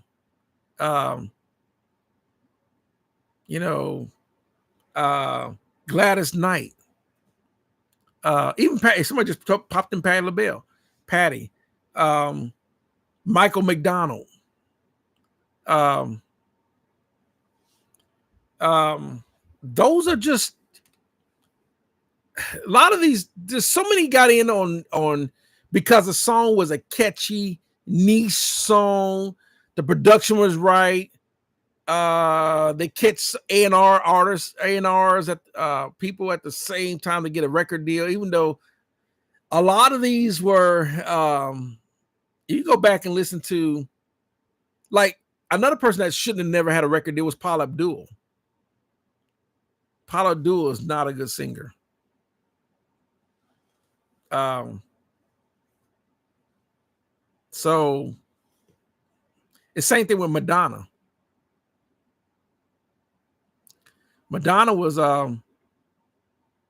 ain't never been a mind-blowing artist. She just had catchy songs because the producers and the production and the musicians, you know, all those tracks in the 80s and all that were ear-catching. You know, Holiday, you know, all those songs, the way they start, you know, that's what really helped non-singing artists was the music was overwhelmingly catchy. You enjoy the music. When the music catches you, you're a lot more forgiving psychologically if the person isn't a great singer because the music sounds so good. That's just the way it is. He said, at least Mary J got some soul. Yeah, but she can have soul all day long, but she's pitchy. Period. She's now. Am I saying, you know, it's all about, because I like Mary J. Blige. I like Mary J. Blige's songs, but she's pitchy. I've listened to her. She's pitchy. He said a lot of Beatles use pitch correct. They probably did. I know in the 60s they didn't have a lot of technology for that, but they probably did. Who knows? Isaac said Whitney said she was off key. She might have been, but I mean, undeniably, we can't. You know, we know Whitney Houston is an amazing singer. She was. Rest in peace. Oh yeah, I love the foot. Whitney calling Paula. Yeah, out of tune. Yeah, Paula. Oh, y'all see what y'all saying? Y'all talking about Paula being out of tune. Gotcha. Yeah, Paula is not. Paula was never a great. Prince is getting over. Prince was an okay singer, but what Prince was able to do for production and being able to play the music and do everything that he was doing as a musician, that's the reason why Prince has the following that he has. But Prince was never a super amazing musician. I mean, vocalist. But he's good. You know, he was definitely good enough to do what he did. You know, so I would definitely give Prince his props for sure. It says Madonna shows were all tracked. She did not sing live. Yeah, Madonna's not that's a prime example of a person that's, you know, gotten by through her music. It's like the same thing with Keith Sweat. Keith Sweat is not a good singer. When you listen to Keith Sweat, listen to him and trying to do Nobody duet with Athena Cage. Keith Sweat, he's not even in the same league with Athena Cage vocally. She's talking about nobody. He like nobody. Ew. She's doing all these runs. Ew. He's like, I'm in the mighty. I'm in the mighty.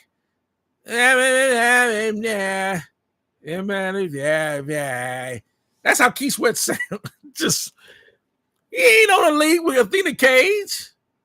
Athena Cage from Cut Close. I ain't in the same vocal league.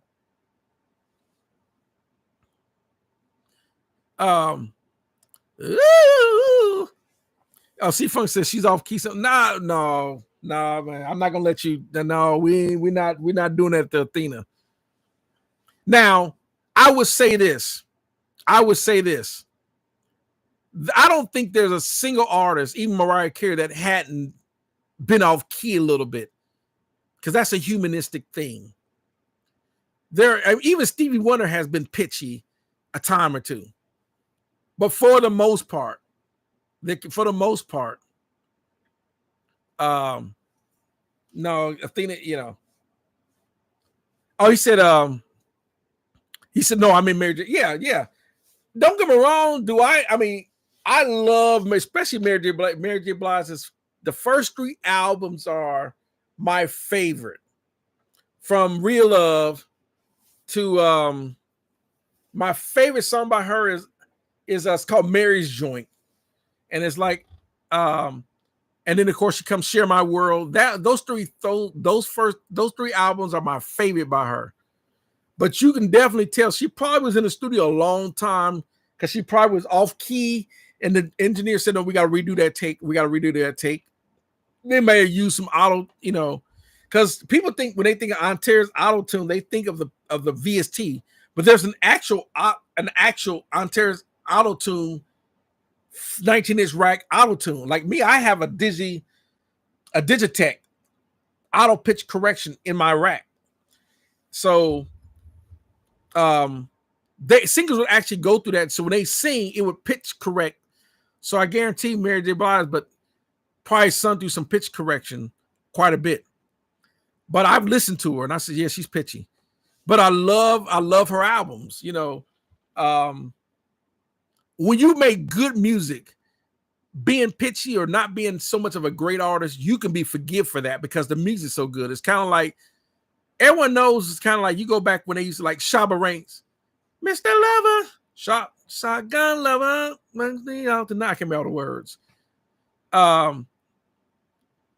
Or even that. What's that song by with the shot? What's his name? It wasn't me. It wasn't me. Picture girl in the corner. It wasn't me. Y'all know what I'm talking about. Shaggy. A lot of times, there are times where you can have people that don't have to be really great singers. But the song is so good. Even that there be songs so good that even if a rapper tries to sing a little bit, the song is so good. We're not because we know Shaggy or those rappers are not trying to be singers. So they sing a little bit. We're not gonna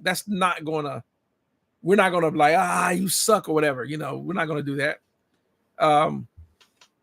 So anyhow, it is now 10 minutes past my cutoff time. So I gotta remember next week I want to talk about the music industry. And CC Funk, he says I still go back and listen to Mary J. Blige. I can't say that about Fiance. So you're purposely calling her Fiance on purpose. Okay, I got you. I'm gonna tell you the problem is with Beyonce. I know you call her Fiance. Is Beyonce don't have a whole lot of songs I like. I do like her Love on Top. I like her Naughty Girl. I love Crazy in Love. I like songs like that, but she don't have a massive amount of songs I can like a whole entire album. Like I can listen to Mary J. Blige with Real Love. I can go back to Real Love, Reminisce, You Remind Me, Love Without a Limit. That's all on the first album. I mean, that first album, I can listen to the entire album. Yeah, long go to the second album. Listen to Mary J. Blige. Or in the third album, she just song after song after song with Mary J. Blige. That ain't happening with Beyonce. Beyonce, he says she's a pretty girl. Yeah, with that makeup. Take that makeup off. She becomes average looking. Irreplaceable. You like Irreplaceable? Okay, I got you. But he said Photoshop, bro. Well, you think about it. Most models are photoshopped, touched up for magazines. That if people didn't know that, I hope y'all knew that. Male or female artists, they go back and they do touch-ups on photo touch-ups. They definitely do that.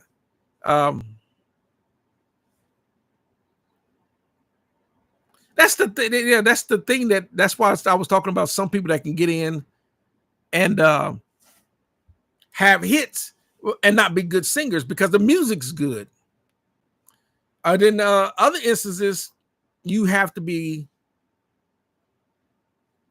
an exceptional singer. Like Luther Vandross, the only thing he had to be an exceptional singer because he had no image. So I missed the comment. It said the greatest guitar player ever to play the instrument, Prince. Yeah, Prince was an amazing guitar player. And what's funny is the other guitar players that he hired, believe it or not, were as good as Prince. They just didn't, like Andre Simone, Jesse Johnson, all amazing guitar players. So, but anyhow, it is now 13 minutes past my cutoff time, and the next time I go live, I want to talk about the music industry and why artists' careers are so short-lived. Let's talk about that next week. So I'm going to go ahead and cut it off, and I hope everyone has a great week, an amazing week. It's been raining. It's been raining, thunderstorming every week. Every week it's been thunderstorming. But anyhow, we'll see you next time I do this live stream, and I hope everyone has an awesome week, and hope one of y'all hit the Powerball so y'all can give me an SSL console and send it to me. No. All right, y'all have a great one, and we'll see y'all next week.